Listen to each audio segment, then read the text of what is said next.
to start with my Knicks, who lose last night in inexplicable fashion to the Detroit Pistons, 100-94. What an absolute bleep show.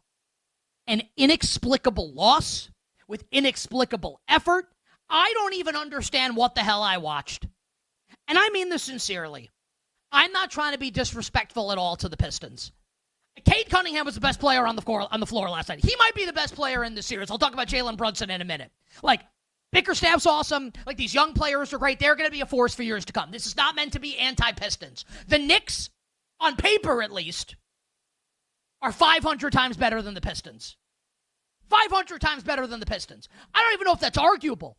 Like, I haven't heard one person say, you know what, the Pistons are better than the Knicks. Now, the Pistons could out-effort the Knicks. The Pistons could out-coach the Knicks. The Pistons could out-desire the Knicks, but they can't out-talent the Knicks. And for the Knicks to do what they've done in the first two games, where they have objectively been outplayed in 7 of 8 quarters. It's just the fourth quarter of game 1 with the 21-0 run. Otherwise, the Pistons have dominated this series. Knicks are lucky that they're not down 2-0. I was dead wrong about this game yesterday. I said yesterday on the show the Knicks were going to sweep. I thought the Knicks were going to cruise last night to victory. Cruise in game 3. Cruise in game 4. What an idiot. What a terrible game last night for my Knicks.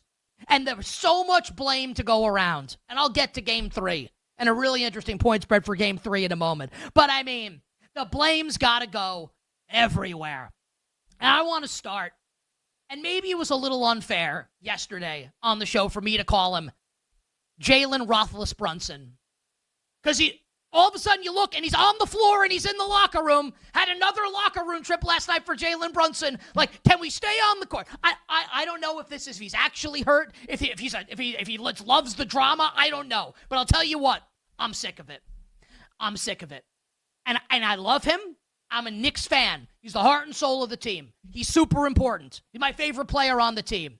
Also, someone's got to sit him down and tell him, like, Jalen, you're a great player. You're awesome.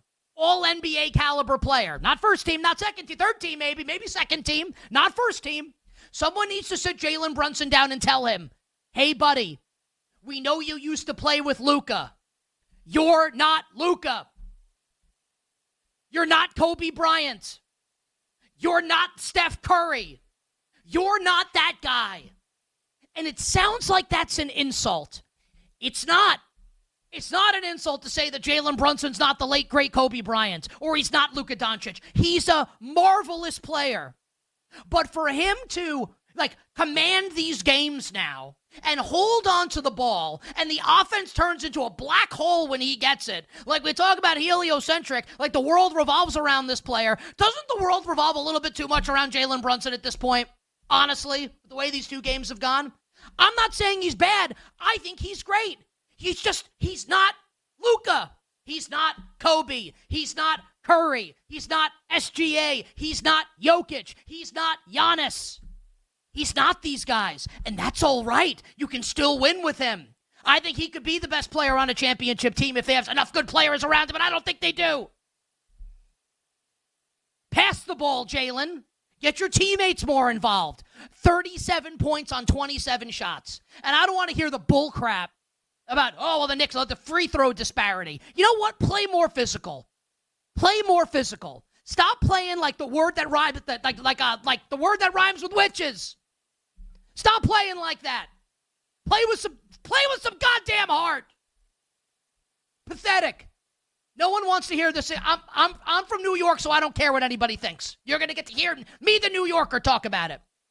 This team, and I still think they're going to win the series, but if this is how they're going out, that New York's going to hate this team. Because, this isn't like last year with DiVincenzo and Randall, two absolute dogs, man, who if you're going to go down, you're going to go down, but you're going to go down swinging. This is pathetic. But high-priced, million draft picks and trades, going down like that, like dogs last night. So there's dog, Randall and DiVincenzo, and then there's dog, which is what the Knicks did last night. DAWG versus DOG. Mikal Bridges, which one do you think he is? Here's 19 first-round draft picks for a guy who can't make a shot with the game on the line 4 times. Wow, what a great trade. I guarantee you this, and I still think the Knicks are going to win the series. Dante DiVincenzo's making one of those shots. Everybody loves to hate on Julius Randle. Julius Randle's making one of those shots. Guaranteed. Guaranteed. Mikal Bridges can't hit one of them. Get the hell out of my face. Karl Anthony Towns. I don't even know if it's his fault or this is like the offense's fault. It's Brunson's fault. It's Thibodeau's fault. Can you get more involved, Cat? You're a big boy. Great player. Can we get the ball? Can you get to the line? Can you get dirty down low? Can we get 1 point in the second half? Pathetic. OG Anunoby's furious at the end of the game. I don't blame him. They don't pass him the ball. I understand. And this is going to sound like a joke, but I mean it sincerely. I'm dead serious. Now, we'll see about Jason Tatum's wrist injury, like how big a deal that is. And if he's out, like if it's going to be a recurring injury, it's a massive deal. We don't know that yet.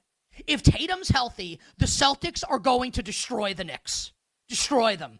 0% chance, 0, the Knicks win that series if everybody's healthy for Boston. I think the Knicks should fire Tom Thibodeau today. Like, season's going to end in the next round.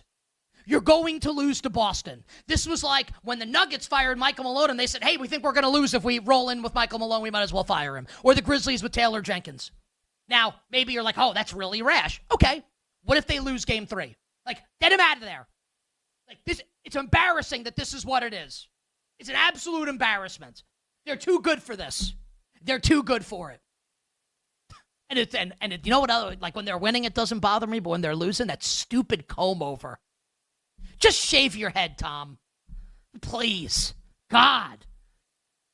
Game 3 in a couple nights. See, the Pistons are favored.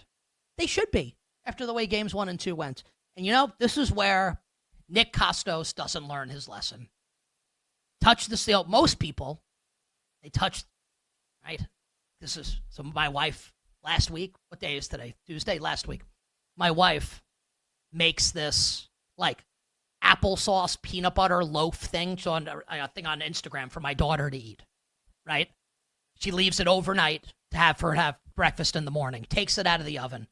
I'm almost 42 years old. I'm smelling this thing in the oven. My wife takes it out, and I immediately put my hand on it and like burn the bleep out of my fingers because I'm stupid. Most people would say, you know what? I'm not doing this again. Me? I'm touching that son of a bitch again. Give me the Knicks in Game 3 against the Pistons.